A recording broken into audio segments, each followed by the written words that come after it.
Hello friends, कैसे हैं आप लोग।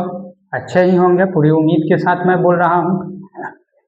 आज आपको हम एक दूसरा टॉपिक लेकर आए हैं आपके बीच। यह टॉपिक है उत्तल दर्पण का उपयोग। आपने अवतल दर्पण भी पढ़ा, उत्तल दर्पण के भी बारे में पढ़ा, गोलीय दर्पण के बारे में भी पढ़ा और कई जगह मैंने थ्योरी भी दी है इससे रिलेटेड और फार्मूला भी फार्मुलेट किए। अब आपका जानना है उपयोग, क्योंकि मैट्रिक के एग्जाम में है ना 2-3 नंबर का क्वेश्चन यहाँ से हर हाल में रहता ही रहता है। इसलिए मैंने सोचा है कि क्यों न इस उपयोग के बारे में और इसकी पहचान के बारे में और इसके साथ साथ बिना दर्पण के छुए हम फोकस दूरी को ज्ञात कर ले, है ना। इसलिए इस टॉपिक को लेकर आपके बीच आया हूँ। यह है अवतल दर्पण का उपयोग। तो सबसे पहले जानिए कि अवतल दर्पण में या उत्तल दर्पण में।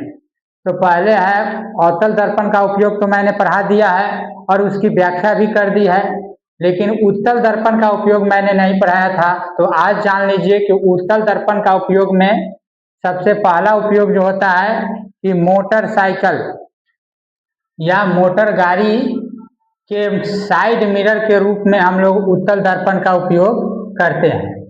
उत्तल दर्पण का उपयोग फर्स्ट उपयोग है कि मोटर गाड़ी के साइड मिरर के रूप में करते हैं। दूसरा है लाफिंग ग्लास के रूप में भी उत्तल दर्पण का उपयोग हम लोग करते हैं। और तीसरा जो है, इसकी व्याख्या क्या हो सकता है उत्तल दर्पण का। तो उत्तल दर्पण में किसी भी बिंब का काल्पनिक, सीधा एवं छोटा प्रतिबिंब बनता है, जो फिगर बनाकर मैंने बताया भी था। मान लीजिए कि यह उत्तल दर्पण है, ठीक है, उत्तल दर्पण है ये,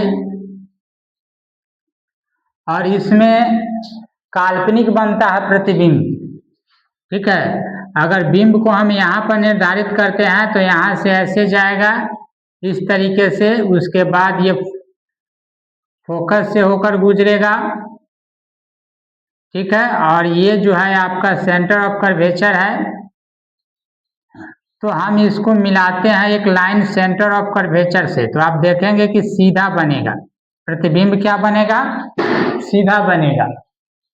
तो यहाँ पर उत्तल दर्पण में किसी बिंब का काल्पनिक, सीधा एवं छोटा प्रतिबिंब बनता है।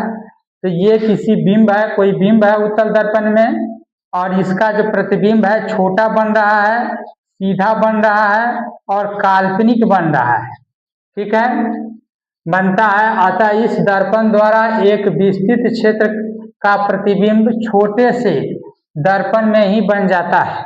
यानी विस्तृत क्षेत्र का विस्तृत क्षेत्र का जो है प्रतिबिंब जो है वह छोटे से ही दर्पण में बन जाता है। और उसके बाद यही कारण है कि उत्तल दर्पण का उपयोग मोटर गाड़ी के साइड मिरर के रूप में हम लोग करते हैं। दूसरे दर्पण का उपयोग हम लोग नहीं कर सकते हैं। अब यहाँ जो है आपका दर्पण की पहचान। तो दर्पण की पहचान हम लोग कैसे करेंगे? तो दर्पण की पहचान करने के लिए, बिना छुए हुए दर्पणों की पहचान करने के लिए निम्नलिखित तरीके अपनाया जाता है। पुस्तक के एक छपे हुए पृष्ठ को बारी बारी से दर्पण के निकट ले जाएंगे, है ना। एक एक करके दर्पण के निकट हम ले जाएंगे तथा दर्पण के बनते हुए प्रतिबिंब का अवलोकन करेंगे, है ना। यदि प्रतिबिंब, पहला कंडीशन क्या हो सकता है कि बड़ा बनता है तो दर्पण अवतल होगा। दूसरा कंडीशन आ सकता है कि छोटा बनता हो तो दर्पण उत्तल होगा, तथा लास्ट कंडीशन आ सकता है कि अगर बराबर बनता है तो दर्पण समतल होगा। तो इस तरीके से हम लोग दर्पण को बिना छुए हुए, है ना, दूर से ही ये तरीका अपनाएंगे। यानी कहने का मतलब है कि छपे हुए पुस्तक के छपे हुए पृष्ठ को तरीका हम अपनाएंगे, यानी बारी बारी से ले जाएंगे तो हमको बड़ा, छोटा और बराबर इस तरीके का हमको देखने को प्रतिबिंब मिलेगा। तो इससे हम जज कर लेंगे कि दर्पण किस तरह का है। अगला पॉइंट है आपका अवतल दर्पण की फोकस दूरी ज्ञात करना।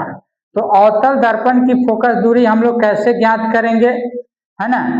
तो इसके लिए हम क्या करेंगे, पहले कुछ सामग्री का हम लोग जुटान कर लेते हैं, कुछ सामग्री को ले लेते हैं। उसमें जो है कि पहले एक पर्दा ले लेंगे, एक पैमाना ले लेंगे और अवतल दर्पण लेंगे। इतना जरूरी है मस्टली। उसके बाद दर्पण द्वारा धूप वाले दिनों में पर्दे पर सूर्य का साफ साफ एवं चमकदार प्रतिबिंब प्राप्त करेंगे। चमकदार प्रतिबिंब प्राप्त करेंगे। हम जानते हैं कि अवतल दर्पण द्वारा अनंत पर स्थित बिंब का प्रतिबिंब फोकस पर बनता है। यही फोकस पर बनता है। इसी सिद्धांत का उपयोग करते हुए दर्पण एवं पर्दे के बीच की दूरी को हम लोग क्या करेंगे, यानी पैमाना से माप लेंगे और ये जो हमने दूरी मापा है यही दूरी फोकस दूरी के बराबर हो जाता है। तो इस तरीके से हम क्या करेंगे, अवतल दर्पण में फोकस दूरी को ज्ञात कर सकते हैं।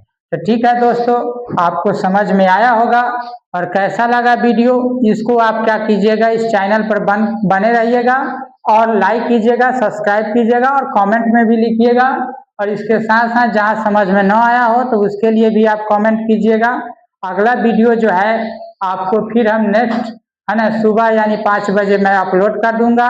तब तक के लिए आप चैनल का सहयोग कीजिए, आगे बढ़ते रहिए। और इससे एक और बात है कि ध्यान में रखिएगा कि मैट्रिकुलेशन में इससे हर हाल में 2-3 नंबर पूछता है, इसलिए कॉपी कलम किताब लेकर इसको नोट कर लेंगे ताकि आपके आने वाले समय में आपको ये काम देगा।